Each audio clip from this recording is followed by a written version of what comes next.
A'udzubillahi minasyaitonirrajim. Bismillahirrahmanirrahim. Assalamualaikum warahmatullahi wabarakatuh. Alhamdulillahirabbil alamin. Alhamdulillahilladzi an'ama 'alaina bi ni'matil iman wal islam. Asyhadu an la ilaha illallah wa asyhadu anna Muhammadan abduhu wa rasuluh. Allahumma shalli ala sayyidina Muhammad wa ala ali sayyidina Muhammad. Faya ibadallah ittaqullaha haqqa tuqatih wa la tamutunna illa wa antum muslimun. Bapak-bapak, ibu-ibu, sehat semuanya? Alhamdulillah, ya luar biasa. Allahu Akbar. Yes, yes, yes. Sehat semuanya ya? Alhamdulillah. Jadi yang manggilnya apa Pak RT, Mas RT ini? Sehat Mas? Alhamdulillah. Baik, Ibu dan Bapak sekalian, alhamdulillah segala puji bagi Allah Subhanahu wa taala. Pada kesempatan pagi hari ini kita semuanya diberikan kesempatan bertemu kembali untuk mensyukuri nikmat yang Allah karuniakan dan seringkali ini terlupakan. Entah mungkin karena tidak tahu atau memang tidak ingin tahu atau yang terakhir tidak ada yang memberitahu. Laki-laki dengan sigot akad nikahnya terkadang lupa akan bagaimana kekuatan tubuhnya, sehingga dengan kata saya terima nikahnya dengan mas kawin sekian, lupa akan rasa capeknya, lupa akan perjuangannya, sehingga yang penting dia mampu bertanggung jawab. Nah, tapi ini juga kita harus tahu bagaimana kadar-kadar kemampuan tubuh kita. Mereka saling berkomunikasi. Kadang-kadang saking tanggung jawabnya seorang laki-laki, tahu-tahu nges di rumah sakit, nges pingsan dan lain sebagainya. Dalam rangka jihad mencari nafkah. Seorang istri pun demikian. Terkadang merasa super power, super girl atau apapun gitu ya. Seolah-olah bahwa segalanya bisa. Jadi tukang ojek, oke. Jadi koki, oke.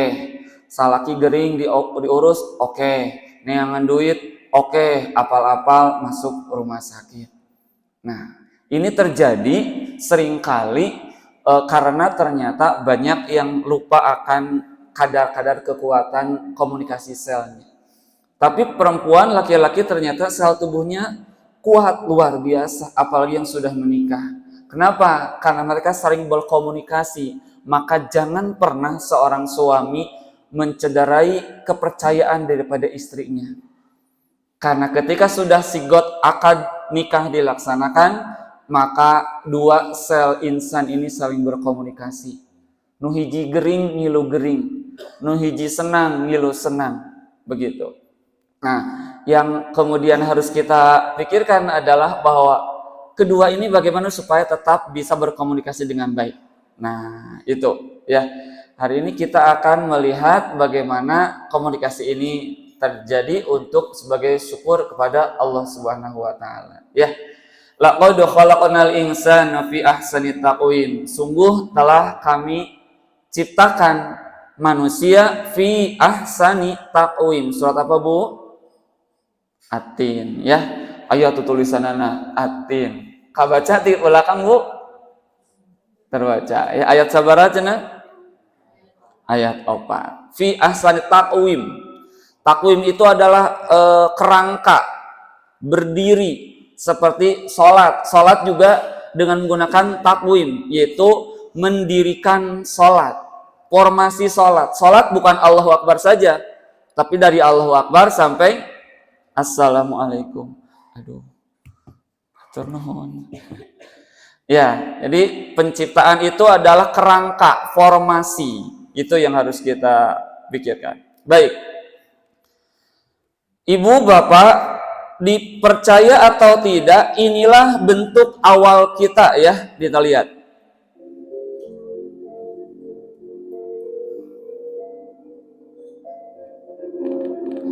Lihat Bu, awalnya bulat, tadinya satu ya. Saya ulangi nih, bisi belum sadar. Tuh awalnya satu ya. Satu jadi 2, 4, 8, 16, 32, terus membelah, tapi selalu bentuknya bulat. Nah, dari sini sel tubuh kita, ini kejadian manusia ya Ibu Bapak sekalian. Tuh, makin banyak, kemudian terjadilah yang disebut dengan pemetaan nasib. Pi irungan kabelah dia, pi pencernaanan ke tengah. Lihat Ibu, ada yang ke tengah ya meliuknya, tuh gambar kedua. Ada yang zonanya ke bawah. Nah ini terus membelah, kembali ke zonanya masing-masing. Lihat gambar yang pertama, ada zona terang, ada yang gelap, tuh lihat ya. Terus itu ada yang hitam banget tuh, bulat. Yang gambar kedua ada yang ke tengah, sehingga tubuh kita itu dari bagian sini sampai bawah itu seperti ada bekas operasi, seperti bekas jahitan. Lihat Ibu, tuh airnya meliuk, ada yang ke dalam terus, ada yang di luar konsisten, ada yang ke tengah-tengah. Maka bagian rambut ada daerah sini, bagian pi irungan ka dieu, pi mataeun ka dieu, pi jantungan atau pencernaan dia ke dalam meliuk. Kapan ini kejadiannya? Kejadian ini adalah terjadi pada 3 minggu pertama. Pemetaan ini disebutnya mapping. Salah pemetaan ini komunikasinya gara-gara naon? Satu, cekolot ulah sadahar-dahar namun lain dahareunana. Jangar. Liur, minum misalkan teh obat tertentu, jadi teratogenik, jadi racun. Tadinya harus meliuk ke dalam, harusnya terobras di sininya, terburai. Maka ada kasus jantung terburai keluar, ada kasus usus terburai keluar. Ada juga pembelahannya melebih, pembelahan untuk kaki, nambah lagi tonjolannya. Maka ada orang kakinya nambah di belakang satu. Nauzubillahimin dzalik. Ini terjadinya 3 minggu pertama. Maka kalau orang habis berhubungan intim dan diprediksi akan hamil, apalagi program hamil, jangan pernah makan yang tidak diperbolehkan. Suami jangan pernah membuat istrinya kacau balau dalam hormonalnya, dinyeri, diselingkuhi, dan lain sebagainya. Karena akan mengakibatkan pemetaan nasib ini kacau balau. Allah berfirman dalam Quran surah ayat 56, "Inni sesungguhnya aku bertawakal, berpasrah diri kepada Allah, alallahi kepada Allah, Rabbi wa Rabbikum."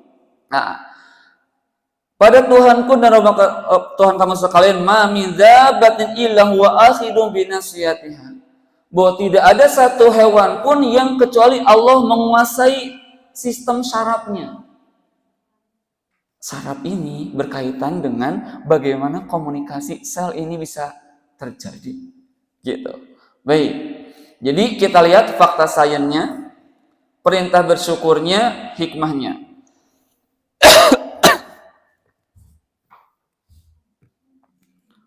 Baik. Ini surat apa Ibu Bapak? Surat apa? Al-An'am. Surat Al-An'am ya, ayat 102 sampai 106. Pas saya di WA dari Atta Awun, saya lagi baca ayat ini. Kemudian terinspirasilah untuk materi ini.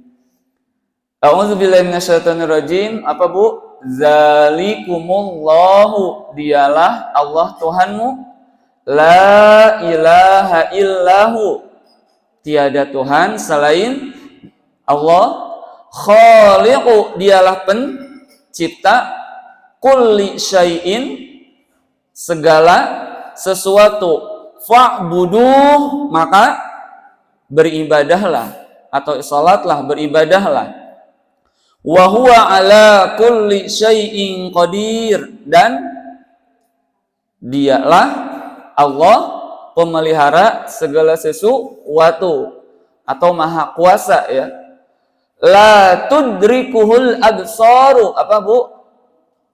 Tidak dapat dijangkau absaru, apanya Bu? Oleh penglihatan. Wa huwa yudrikul absar, dan wa huwa latiful khabir, dan dia maha latif, maha halus, khabir maha teliti. Luar biasa ibunya. Tadi saja pemetaan nasibnya salah hasil. Allah yang maha teliti. Abdi mah Bu, Bapak kalau sedang makan paha ayam, puntanya lagi makan paha ayam, kan kulitnya teh beda gini kan? Kulit bagian paha atas dengan paha bawah. Etaku sampurna ciptaan Allah gitu nya. Can ningali kanu awak, da awak mah teh tinggali semua. Ieu mah makan ping-ping ayam. Di atas bread begini gitu ya alurna teh. Yang handap bread begini gitu. Eta teh kumaha nyeuna? Mun eta ciptaan jelema gitu. Eta kakara ping-ping hayam, komo ping-ping jelema gitu. Nu luar biasa. Ya. Qad ja'akum basairu, sungguh telah datang dari Tuhanmu apa? Basairu mir rabbikum, bukti-bukti yang terang. Faman absara, maka barang siapa melihat tadi kekuasaan Allah tersebut, fali nafsih, maka manfaatnya balik lagi kepada diri sendiri. Jadi nggak ada ngagurutu, nah hanya nyeri huntu. Pikirkan, makan tengah peuting teu, gosok gigi henteu, oh nya urang nu salah. Nyeri sirah, kelak naon anu salah, heueuh da resep tadi aya ngare jeroan, kagok. Geus puguh. Kolesterol itu keukeuh dipaksakeun. Artinya bahwa, nah kalau kita bisa melihat fali nafsih, manfaatnya balik lagi pada diri sendiri.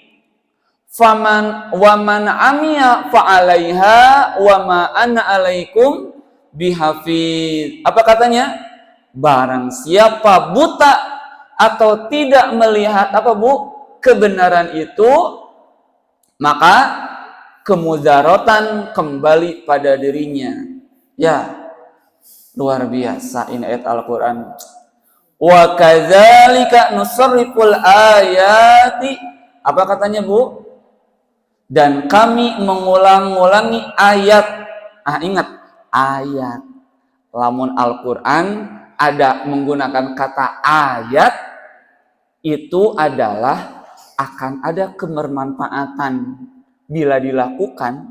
Yang berikutnya itu, kalau apa yang Allah tunjukkan itu kita jadikan pelajaran.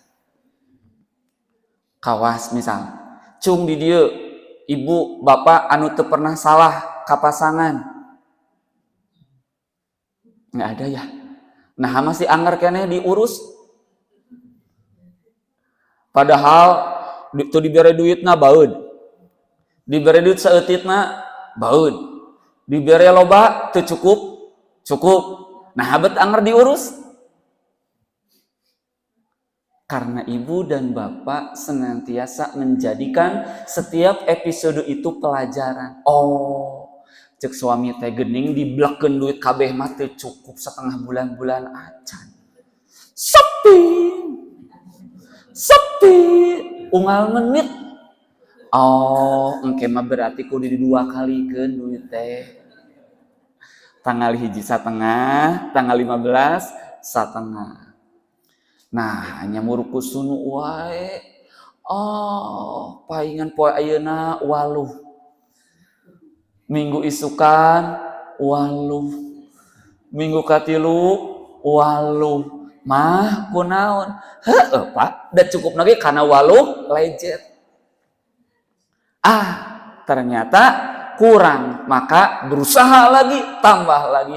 oh ternyata salah kita baru dua teh kudu dipeluk, gini dipeluk mas seuri. Belajar.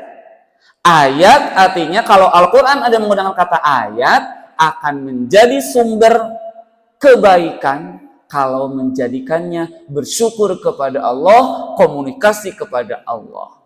Bahagia makin banyak bersyukur ke Allah, sedih makin lagi dekat kepada Allah. Jadi lain nyalahkeun salaki, lain nyalahkeun pamajikan. Ittabi ma uhiya ilaika mir rabbika. Nah, maka oleh karena itu ittabi' apa katanya? Ikutilah ma uhiya ilaika, apa-apa yang diwahyukan kepadamu dari Tuhanmu, mir rabbik la ilaha illa huwa. Tidak ada Tuhan selain Dia dan berpalinglah dari orang-orang yang musyrik. Tapi ada yang menarik di sini Ibu Bapak sekalian. Ayat ini nih ayat 104. Wa ma ana alaikum bi hafiz. Apa katanya, Bu?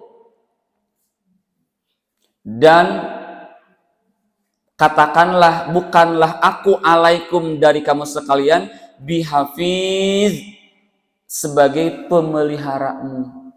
Ini disampaikan pada Nabi Muhammad sallallahu alaihi wasallam. Jadi gini Bu, maksud kata ini. Anu ngajaga kita teh bukan Nabi Muhammad, tapi Allah. Maksudnya begini, para ulama mengingatkan, kita harus cinta kepada baginda Rasul, Nabi Muhammad, tapi jangan mengalahkan cinta dan khidmat kita kepada Allah. Karena Nabi Muhammad disampaikan sebagai utusan. Gitu. Ya. Jadi jangan mengkultuskan. Itu catatannya. Kita harus banyak sholawat. Satu sholawat dibaca sholawat 10 kali oleh Allah. Silakan. Tapi jangan menjadikan Nabi Muhammad sebagai Tuhan. Nomor 1. Itu poinnya. Ya. Oke. Ini luar biasa. Ayat ini pas saya baca. Pas saya dapat WA, kemudian saya lagi baca ini. Allah Karim. Luar biasa. Jadi kudu apal karena diri sendiri. Nah, kita mulai ya. Sekarang kita lihat video dulu, Ibu Bapak sekalian. Moga-moga bisa didengar ya. Ini agak panjang, tapi ini seluruh tubuh kita. Hasil pemetaan yang tadi ya.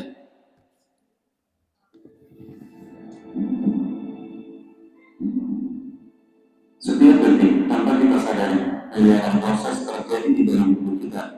Jantung kita berdetak 100.000 kali dalam sehari. Memompa darah melalui jaringan penyuluh yang panjangnya mencapai hampir 100.000 km, cukup untuk mengelilingi bumi 3 kali. Di saat yang sama, otak kita memproses jutaan sinyal listrik, mengatur pikiran, ingatan, hingga emosi yang kita rasakan. Triliunan sel tubuh bekerja dalam harmoni yang sempurna. Ada yang berfungsi membawa oksigen, ada yang melawan penyakit, ada yang memperbaiki luka, dan semuanya bekerja tanpa kita harus memikirkannya. Tubuh manusia bukan sekedar organ daging, tulang, dan darah. Ia adalah mesin biologis paling rumit yang pernah dikenal alam semesta. Bahkan, teknologi tercanggih yang pernah diciptakan manusia pun masih jauh tertinggal dibandingkan apa yang sudah ada di dalam diri kita. Dan dalam video ini, kita akan menyelami kerumitan tubuh manusia dari skala sel terkecil, sistem-sistem yang saling terhubung, hingga misteri-misteri besar yang bahkan sains modern belum mampu menjawab sepenuhnya.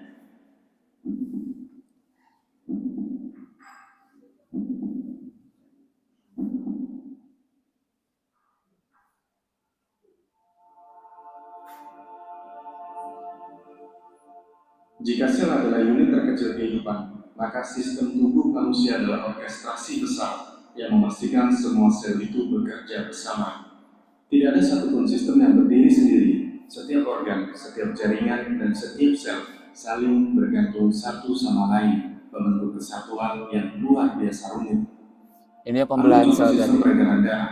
Jantung kita berdetak tanpa henti, sekitar 100.000 kali dalam sehari, memompa hampir 7.500 liter darah ke seluruh tubuh. Melalui pembuluh darah yang panjangnya diperkirakan mencapai 96.000 km, darah menjangkau setiap sudut tubuh, membawa oksigen dan nutrisi untuk memberi energi pada sel. Jika seluruh pembuluh darah dari satu tubuh manusia disambungkan, panjangnya cukup untuk mengelilingi bumi lebih dari 2 kali.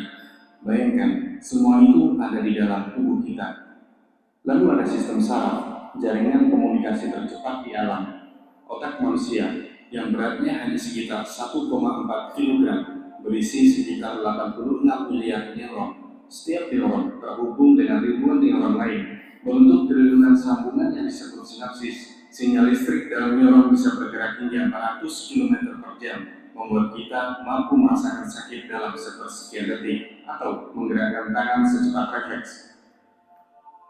Seorang ahli saraf, David Engelman, pernah berkata, otak adalah benda paling kompleks di alam semesta yang diketahui, lebih kompleks daripada galaksi bintang di langit. Di balik semua itu, tubuh kita juga memiliki sistem kekebalan tubuh. Semua tentara biologis yang tidak pernah berhenti berpatroli. Setiap hari, miliaran sel imun melawan virus, bakteri, dan sel tubuh yang rusak. Menurut penelitian, rata-rata tubuh manusia mencegah jutaan ancaman mikroba setiap harinya. Dan yang paling mengejutkan, sistem imun tidak hanya melawan musuh, tetapi juga belajar mengingatnya. Jika virus yang sama menyerang lagi, tubuh sudah siap dengan strategi pertahanan yang lebih cepat. Inilah sebabnya banyak ilmuwan menyebut sistem imun sebagai komputer biologis yang mampu beradaptasi dan belajar dengan cara yang lebih elegan daripada teknologi buatan manusia. Ketika kita melihat ketiga sistem ini, peredaran darah, saraf, dan imun, kita mulai menyadari betapa rapuh namun luar biasa kehidupan. Otak mengatur detak jantung, darah mengangkat sel-sel imun, dan sistem imun melindungi otak dari infeksi. Jika satu sistem gagal, efeknya bisa menjalar ke seluruh tubuh, seperti sebuah orkestra raksasa. Tubuh manusia hanya bisa bertahan hidup jika setiap bagiannya memainkan peran dengan harmoni yang sempurna.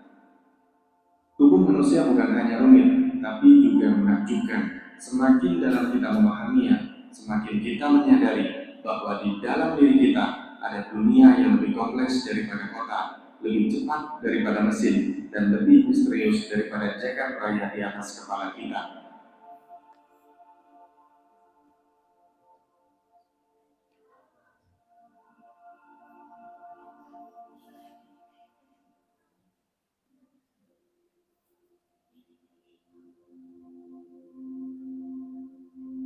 Bayangkan sebuah mesin yang ukurannya hanya sebesar 2 kepalan tangan, namun mampu mengendalikan seluruh tubuh manusia.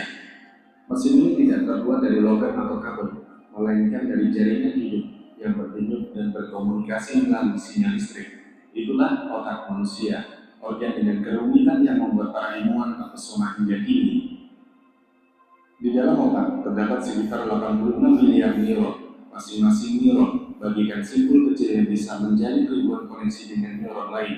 Jika seluruh sambungan itu dihitung, jumlahnya mencapai triliunan, menciptakan sebuah jaringan yang lebih padat dan lebih rumit daripada sistem komunikasi apapun yang pernah dibangun manusia. Sinyal di dalam jaringan itu melaju dengan kecepatan luar biasa. Pada saraf tertentu, impuls listrik bisa mencapai 120 meter per detik, cukup cepat untuk memastikan kita bisa menarik tangan dari api sebelum sempat berpikir, atau bereaksi terhadap suara tiba-tiba dalam sepersekian detik. Kecepatan inilah yang membuat tubuh terasa seperti mesin yang selalu siap siaga. Namun yang paling menakjubkan bukan hanya kecepatannya, melainkan kapasitasnya. Otak manusia diyakini mampu menyimpan hingga 2,5 petabyte informasi. Jumlah ini setara dengan jutaan gigabyte. Cukup untuk menyimpan data internet dari beberapa dekade pertama sejarahnya. Dan berbeda dengan komputer, otak tidak hanya menaruh data begitu saja. Ia belajar, beradaptasi, dan bahkan memperbaiki dirinya sendiri melalui mekanisme yang disebut plastisitas sinaptik.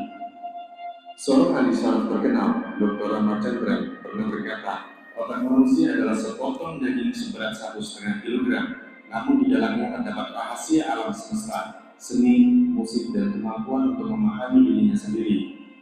Kata-kata ini menunjukkan bahwa otak bukan hanya mesin biologis, melainkan juga pusat dari segala hal yang membuat kita menjadi manusia. Otak adalah sumber komputer alami, lebih canggih dari teknologi manapun, bukan hanya karena kecepatannya, tetapi karena kemampuannya untuk mencipta, membayangkan, dan merasakan.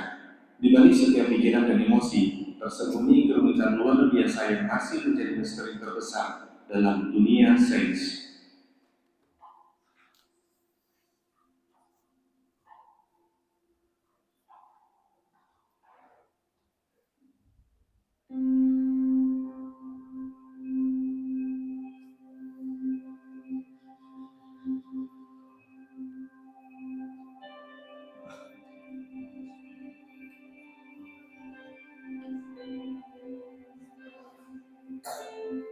Bayangkan sebuah kerajaan megah yang tidak pernah tidur.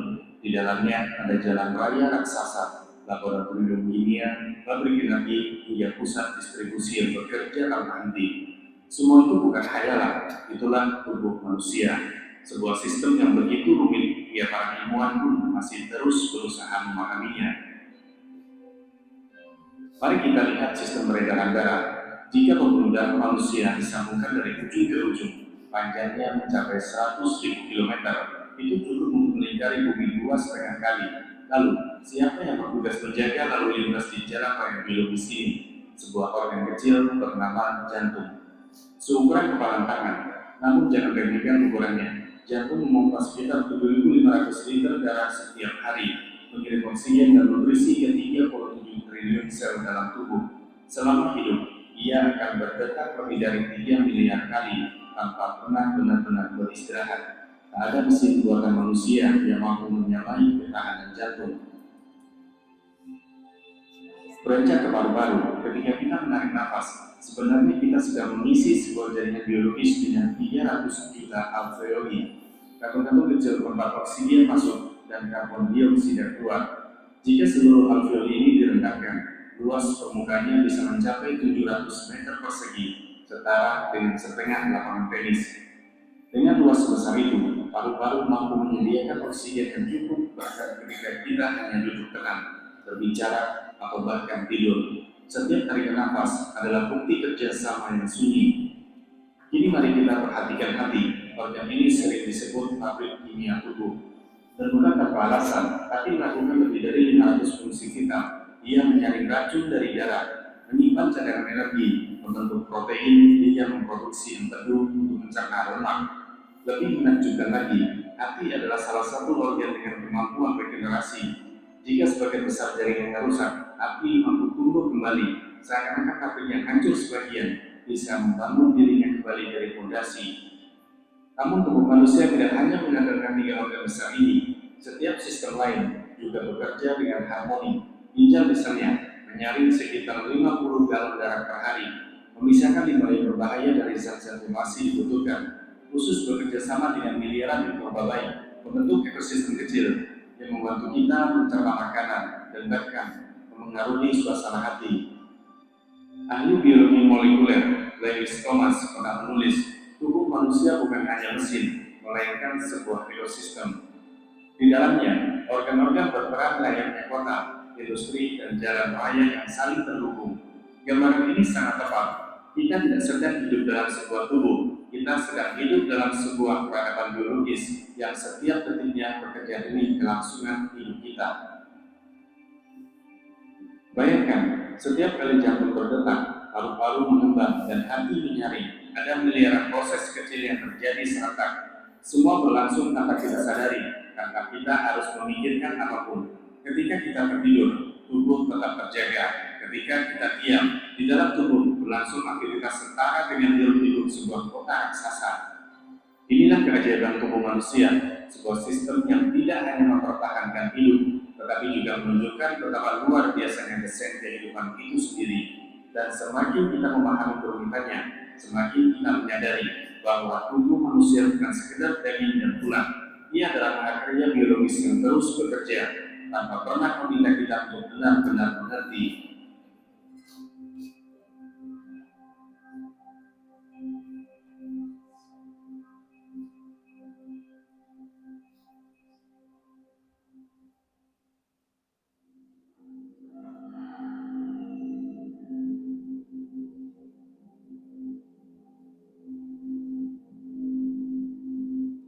Setiap hari, tubuh manusia sedang berada di medan perang. Musuhnya, jutaan hingga miliaran mikroorganisme yang mencoba masuk dan mengambil alih. virus, bakteri, jamur, hingga parasit.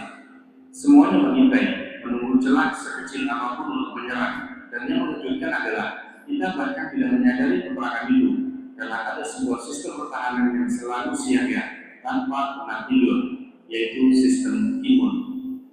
Bayangkan sebuah pasukan militer yang terdiri dari berbagai unit dengan tugas khusus.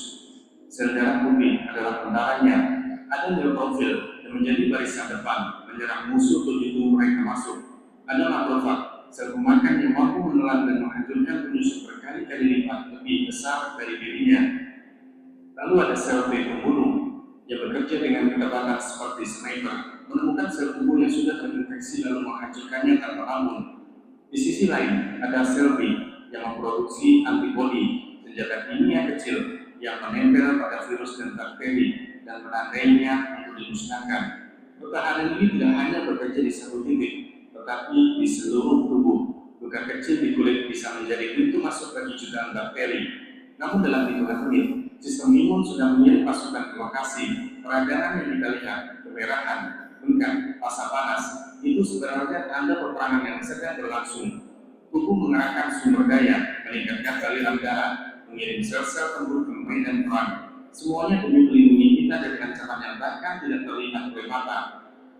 Lebih luar biasa lagi, sistem imun memiliki memori. Setelah melawan penyakit tertentu, tubuh akan mengingat musuh itu. Jika suatu hari virus yang sama mencoba menyerang lagi, tubuh dapat merespon dengan jauh lebih cepat dan lebih efektif. Inilah prinsip yang membuat vaksin bekerja. Tubuh diajari mengenal musuh sebelum musuh yang asli benar-benar datang. Namun sistem pertahanan tubuh tidak bekerja sendirian. Ada sekutu tak terduga, miliaran mikroba baik yang hidup di usus. Ekosistem mikroba ini yang disebut mikrobiota membantu mencerna makanan, menghasilkan vitamin, bahkan berkomunikasi dengan sistem imun untuk menjaga keseimbangan. Tanpa mereka, kita akan jauh lebih lemah dalam menghadapi ancaman dari luar. Ahli imunologi Louis Pasteur dalam mikrobiologi modern pernah berkata, tubuh memiliki cara bertahan yang jauh lebih canggih daripada senjata apapun yang diciptakan manusia. Dan benar adanya, sistem imun adalah pasukan pertahanan yang tidak pernah istirahat, tidak pernah menutup imbalan, dan tidak pernah menyerah dalam menjaga hidup kita. Ketika kita berjalan di jalanan, berjabat tangan dengan orang lain, atau bahkan sekedar menarik nafas, tubuh sebenarnya sedang dibombardir oleh mikroorganisme. Tetapi berkat sistem imun, sebagian besar ancaman itu tidak pernah berhasil.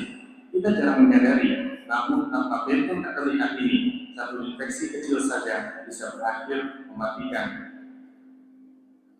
Inilah rahasia luar biasa tubuh manusia. Bahkan dalam keheningan, tubuh adalah medan perang yang terus berkobar. Dan selama sistem imun tidak bekerja, kita bisa hidup, bernafas, dan melanjutkan hari seolah-olah tidak terjadi apa-apa.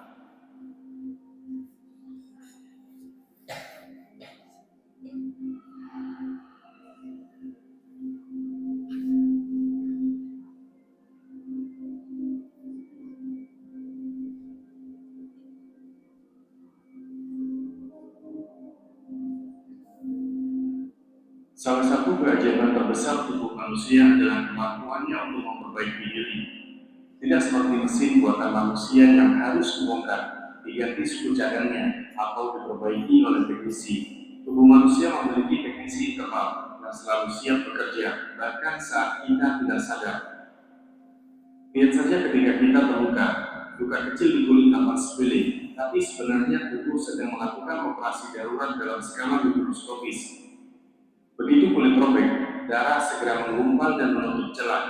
Selanjutnya, sel-sel khusus bergegas ke lokasi luka, membersihkan jaringan rusak, membunuh bakteri, dan memulai proses regenerasi. Dalam hitungan hari, kulit baru tumbuh, perlahan menutup luka, hingga akhirnya bekas itu lenyap seolah tak pernah ada. Proses perbaikan ini tidak berhenti di kulit. Di dalam tubuh, jutaan sel mati setiap detik, dan jutaan sel baru lahir untuk menggantikannya. Sel kulit diganti rata-rata setiap 27 hari. Sel darah merah hanya bertahan sekitar 120 hari sebelum digantikan yang baru. Bahkan tulang yang terlihat keras dan kaku harus diperbarui sepanjang hidup. Tubuh kita bukanlah bangunan statis, melainkan konstruksi hidup yang terus diperbaiki dari dalam. Lebih menakjubkan lagi, semua ini dikendalikan oleh DNA, kode genetik yang tersimpan di setiap sel.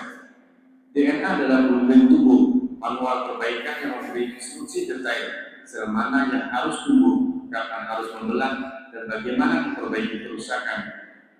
Jika ada kesalahan, tubuh memiliki mekanisme overriding untuk memperbaikinya. Tanpa DNA, tubuh tak akan pernah bisa memperbaiki diri dengan begitu presisi. Organ-organ tertentu bahkan memiliki kemampuan regenerasi yang luar biasa. Hati misalnya, bisa tumbuh kembali meskipun sebagian besar jaringannya rusak.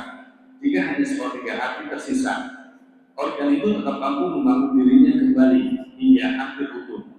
Hal ini membuat hati sering dijuluki sebagai organ dengan kekuatan super dalam tubuh manusia. Tidak berhenti di situ, tulang juga memiliki cerita menakjubkan. Ketika tulang patah, tubuh segera membentuk jembatan jaringan baru di sekitar retakan.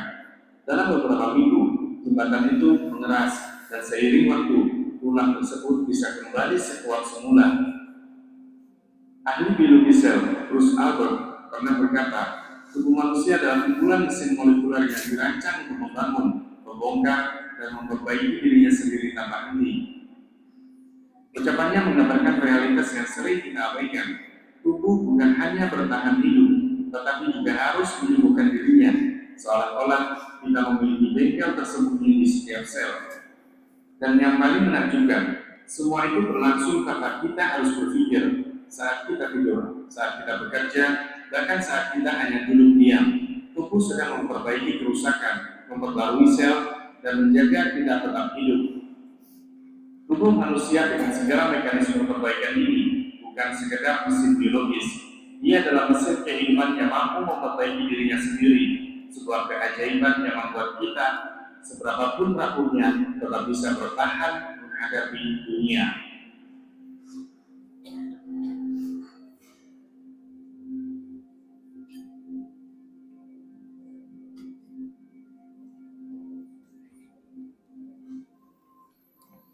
Subhanallah, ibunya. Rek sombong belah mana nanya diri kita, betapa sangat sudah sempurna sekali desainnya. Perlu dokter, udah ada sistem imun. Ya, katirisan ayam mekanisme menghangatkan, luar biasa. Mau apa lagi yang tidak bisa kita syukuri? Gitu. Sangat sempurna. Dan ada lagi tadi otak luar biasa, walaupun hanya 2 genggaman begini. Ini kemudian menunjukkan bagaimana mindset kita harus tumbuh. Ini yang paling parah. Kalau manusia tidak bisa mendesain mindsetnya, cara berpikir. Ada mah biasa ge lamun tiis teh sok kambuh kemuka masjid datang abun tiris-tiris timang layong ke ditu, maka akan semakin ambruk tubuhnya. Ada abdi mah biasa naoge teu bisa. Awak abdi mah teu kaopan, akan semakin teu kaopan. Itu.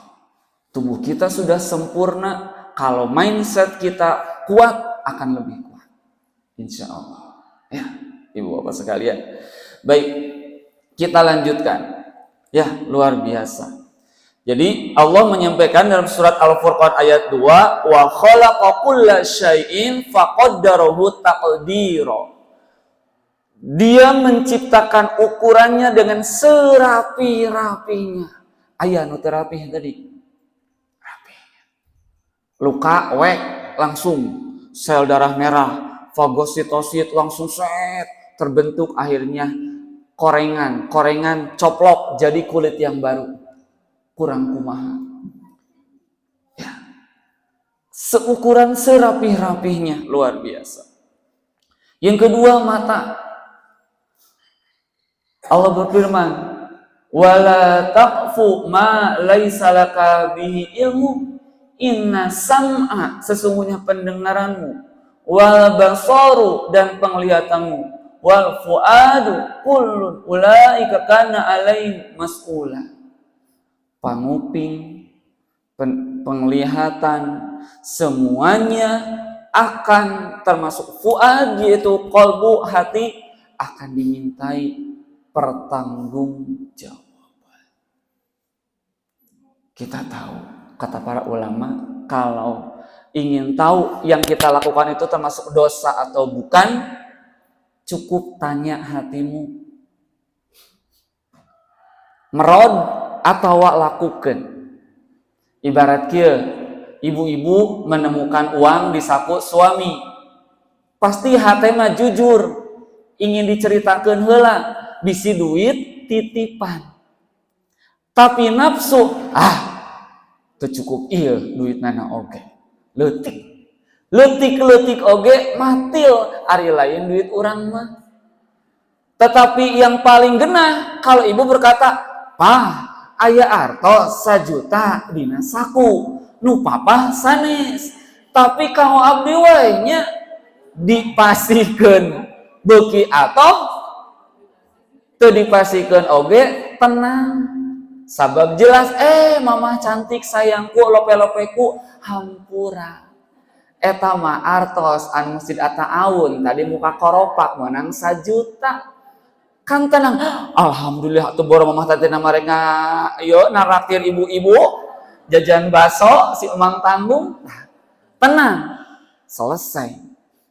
Maka urusan hati kalau kita tenang selesai.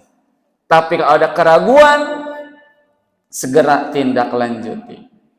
Maka mata ada yang namanya absor, ada nazar.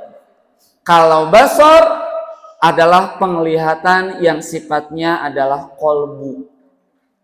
Kawas ibu, bapana dak kukitu-kukieu ge urang teh geus kawin teh geus 10 tahun.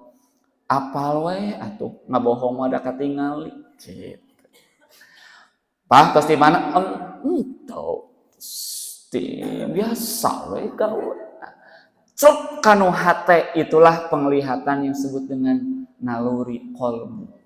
Maka kalau orang sudah menyatakan diri menikah, nerima di hadapan Allah berjanji sehidup semati, jangan pernah nafikan yang namanya penglihatan batiniah itu. Bahkan suami merasa kuat, mah kuat apa mah, hayu naon di mah kuat apa mah, teu kunaon naon. Tapi kolbu mah nepi kan, kolbu kunaon sih papa, kunaon pamajikan teh. Ternyata ada yang disembunyikan, tos dihina ku batur, tos dicarekan ku batur, rugi dina bisnis, ti seureudeut ngageblug teu bebeja kanu janten pasangan, terasa kana hate kolbu. Syaratna kolbuna selalu dipasang. Bae teh salaki di luar melik batur, melik abi mah di imah we. Bae. Tiris-tiris papanasan ngojek bae da kawajibanana. Semakin begitu semakin jauh kolbunya. Semakin ibu pandang, ya Allah, usum hujan. Rek ngojek, ya Allah papa, sing sehat. Nah hati teh galecok begitu, maka kolbu akan semakin dekat. Semakin menjadikan pasangan kita sebagai babu, kuli, nafkah, semakin jauh kolbu kita. Ibu pangnikmat-nikmatna ditutup ke pasangan. Pak, sehat, kumaha? Ayo naon, atuh. Ibu teh manja-manja dujreng bae we. Salaki gereng oge. Da sagereng-gereng nage boga hate. Deketkeun kolbuna. Ulah semakin dijauhi, da salaki abi memang lempeng antepkeun wae. Yeuh, salempeng-lempeng nage jalema boga rasa. Maka di sini ada basor, penglihatan, ada nazar, penglihatan fisik. Perhatikeun. Boga salaki boga pamajikan teh mun make eta geuninganan ieu teh dastarna geus buluk soek. Mama, resep keneh nganggo anu soek. Papa, beuki adem ieu teh. Bener atuh kadieu ku papa urang pangjahitkeun, jahit di payeuneunana. Lain suka teh pangmulikeun cenah. Ari can boga duitna. Duit can boga pangjahitkeun ku bapa di hareupeun istri bunga eta. Salaki datang, soek saeutik. Papa, aduh satu izin eta imbit soek. Hayu kabor mah kageria duit na can aya. Pah ka dieu geura. Jahit di payunanana. Itu semakin tambah-tambah lope-lope yu eta. Lope sakebon. Iya, baru mata. Mata ada yang kerucut, ada yang batang, sel dina mata. Yang kerucut apabila dia terlalu terang, maka dia akan mengkerucutkan supaya agak redup. Maka ibu bapak lamun tos tinu caang papanasan masuk kana ieu poek atau caang? Poek.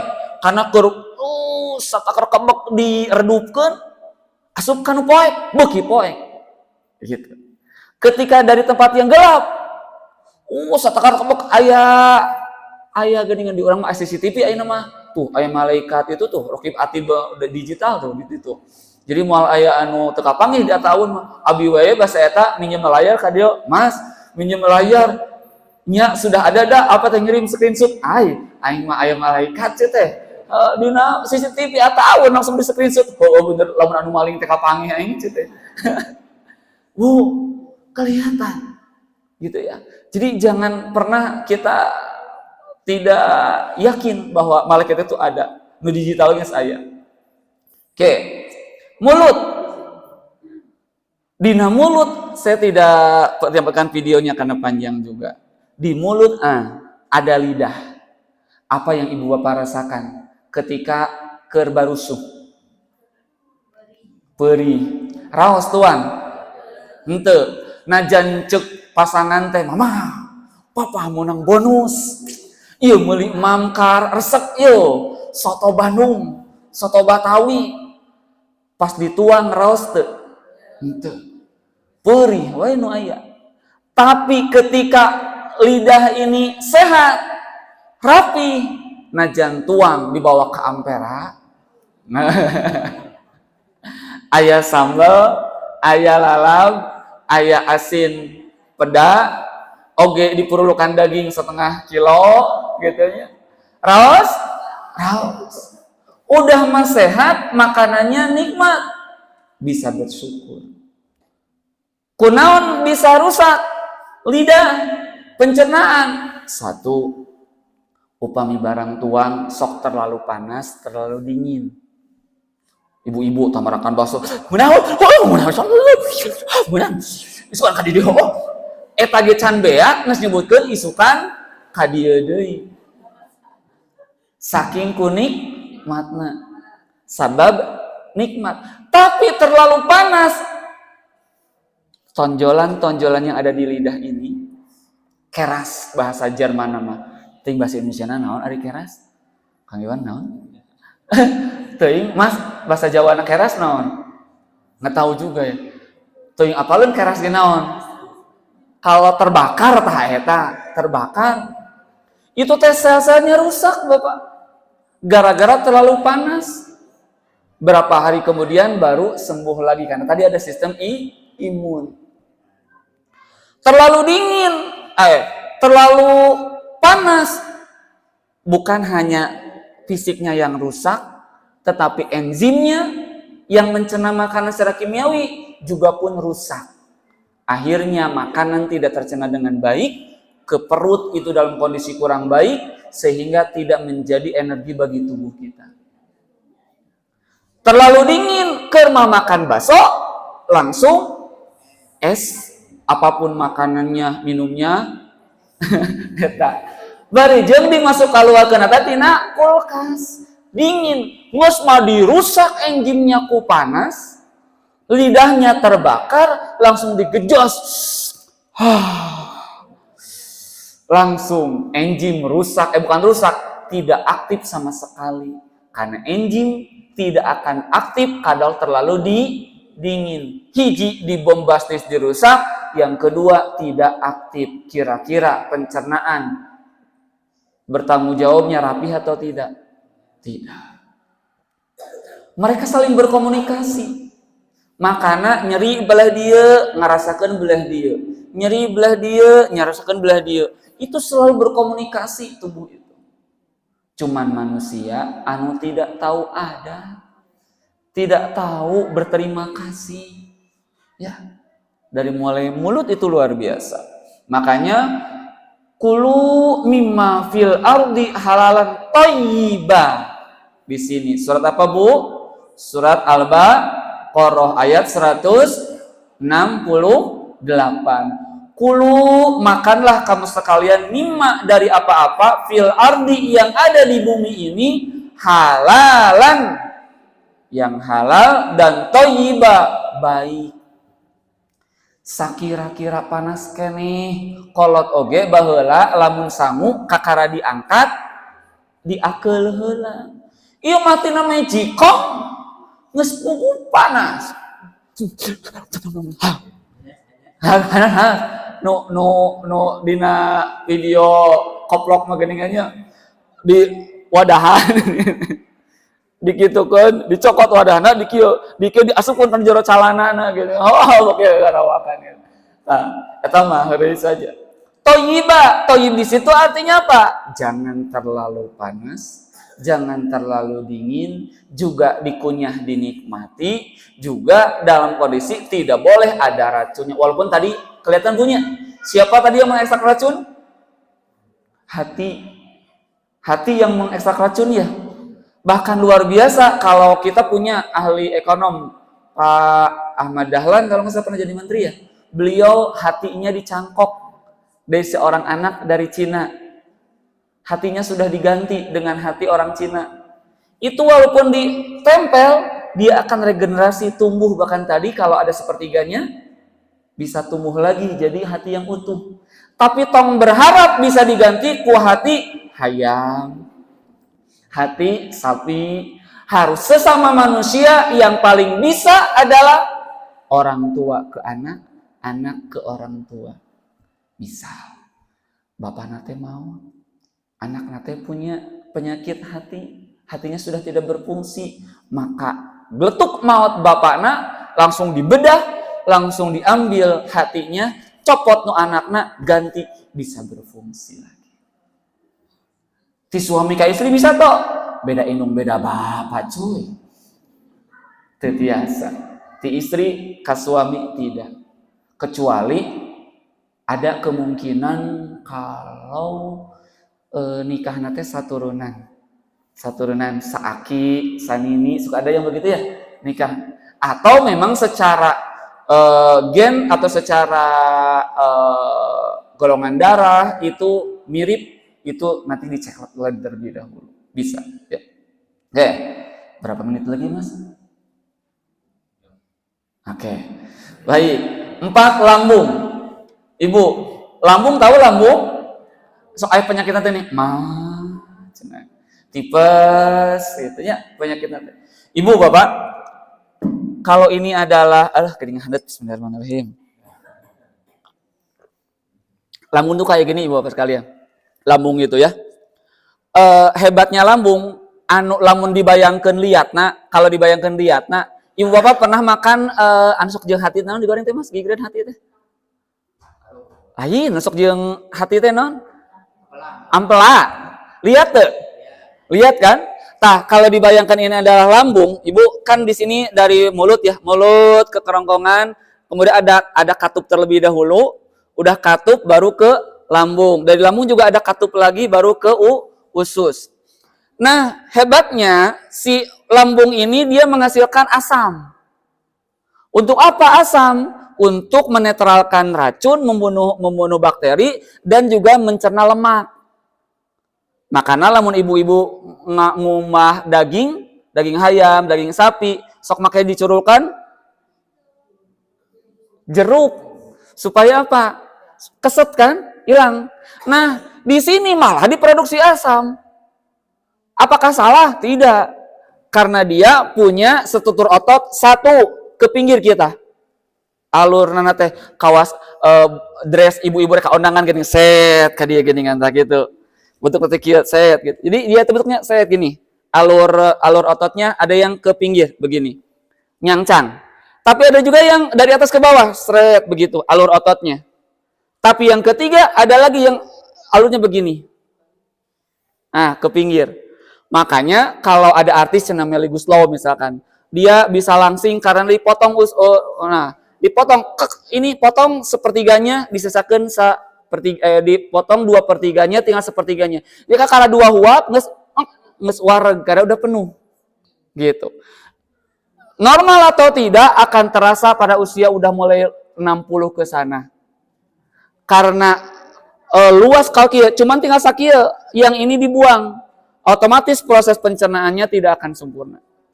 Ibu, Bapak, asam ini sangat korosif, tetapi dia muncul secara periodik sesuai kebutuhannya.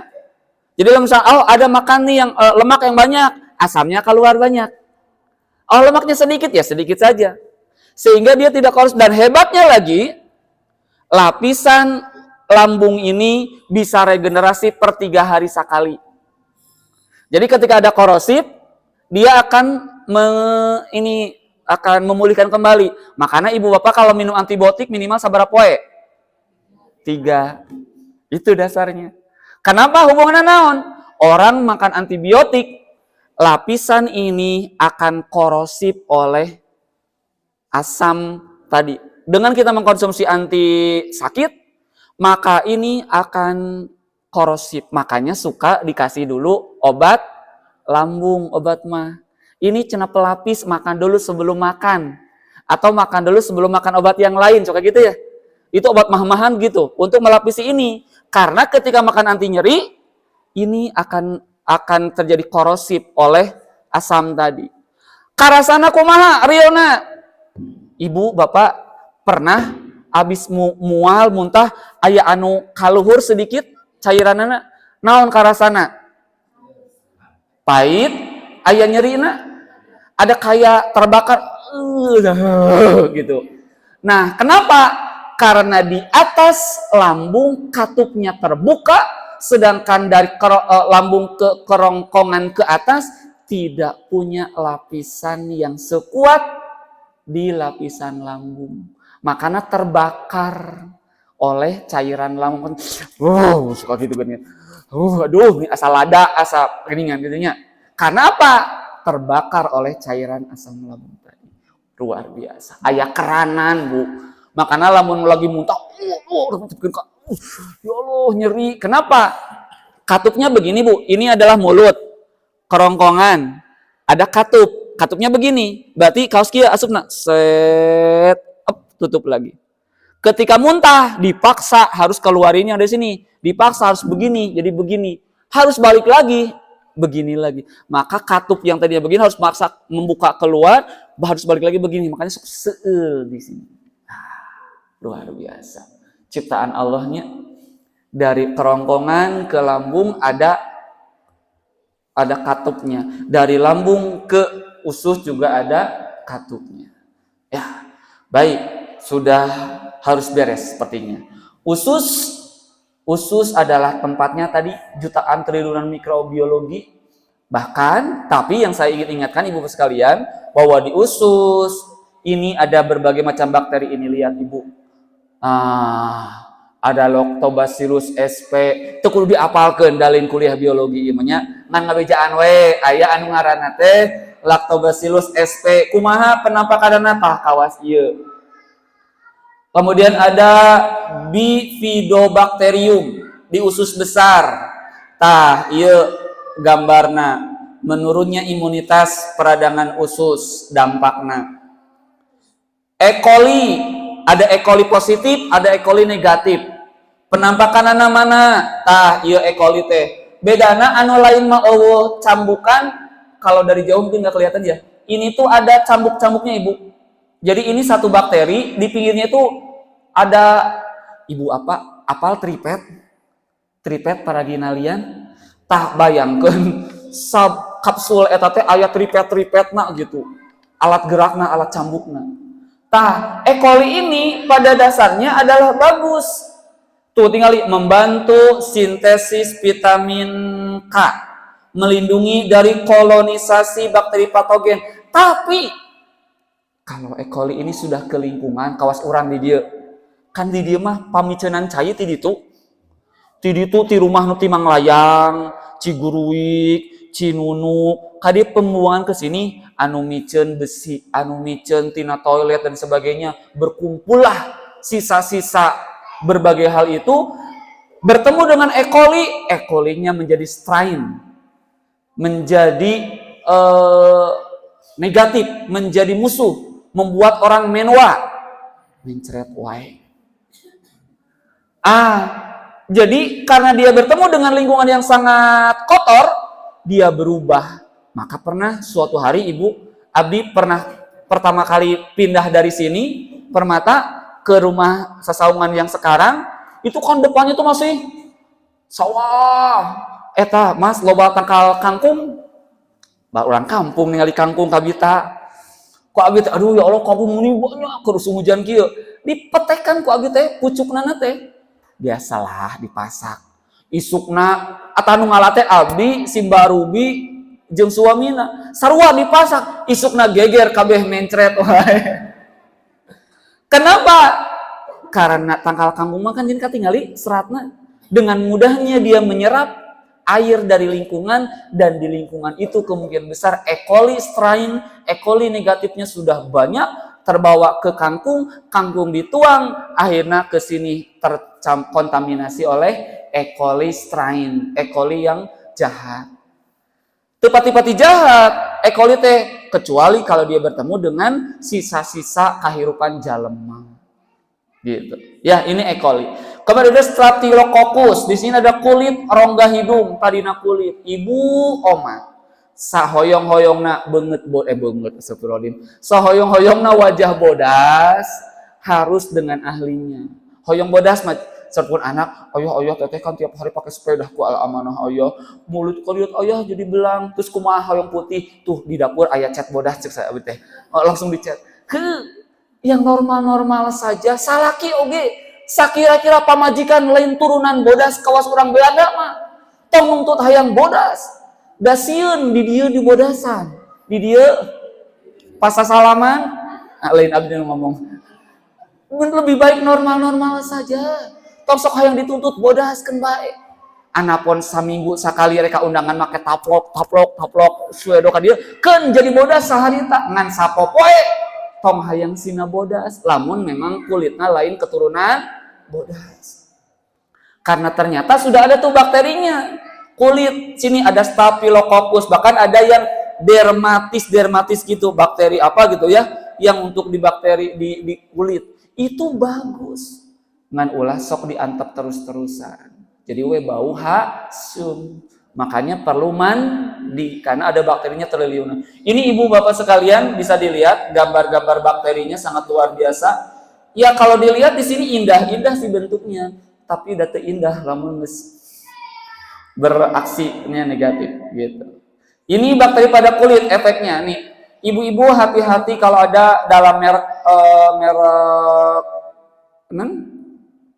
untuk naon itulah kosmetik. Ada hidroquinone, ada alkohol tinggi, ada paraben, ada steroid topikal, ada asam kuat, ada antibiotik topikal. Kalau ada ini hati-hati, jangan terlalu mengekspos diri untuk ingin berkosmetik yang poe ayeuna diulaskeun, poe ayeuna bodas.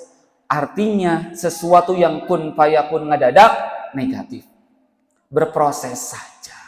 Baheula makan ku saripo haci dikituan. Keur zaman Nenek Daus mamudanan kunaon sarerang kaung teh ngalaman teh hantu Nenek Daus. Sarerang kaung lagu bapak apal sampai kaung tangkal kaung dahana dibakar nanti ada dalamnya itu kayak bedak lamun diperutkeun dikitukeun aman. Kimia anana. Ayeuna poles harita, bodas harita, insyaallah geuring oge harita. Karena apa? Bakterinya mati. Sedangkan bakteri itu kalau di kulit fungsinya seperti office boy untuk membuat kalau ada kulit mati dimakan. Luar biasanya ibu sekalian. Tuh, tadina kulit teh ibu tah. Tahu ini yang saya sampaikan tadi. Staphylococcus epidermidis.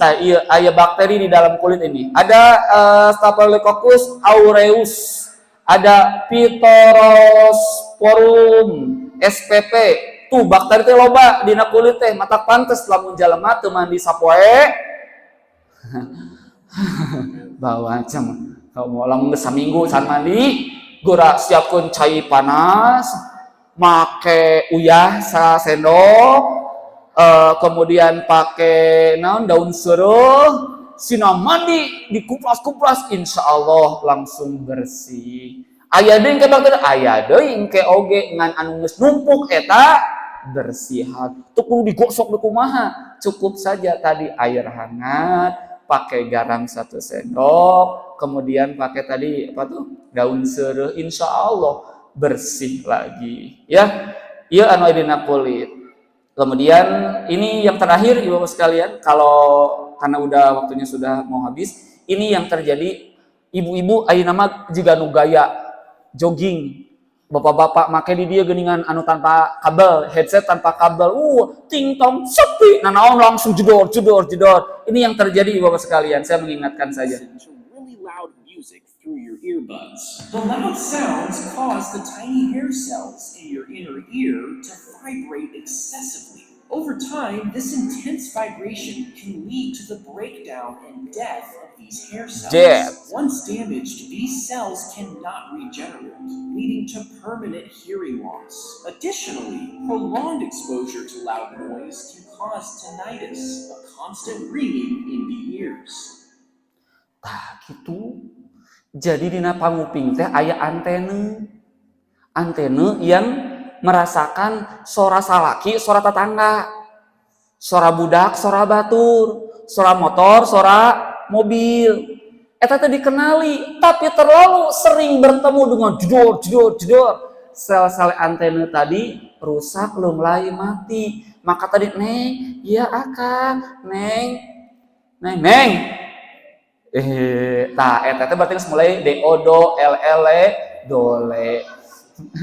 Artinya sudah mulai tidak bisa mendengar. Bisa jadi kemungkinan besarnya, makanya punten Ibu Pak sanes eta katok elasnya.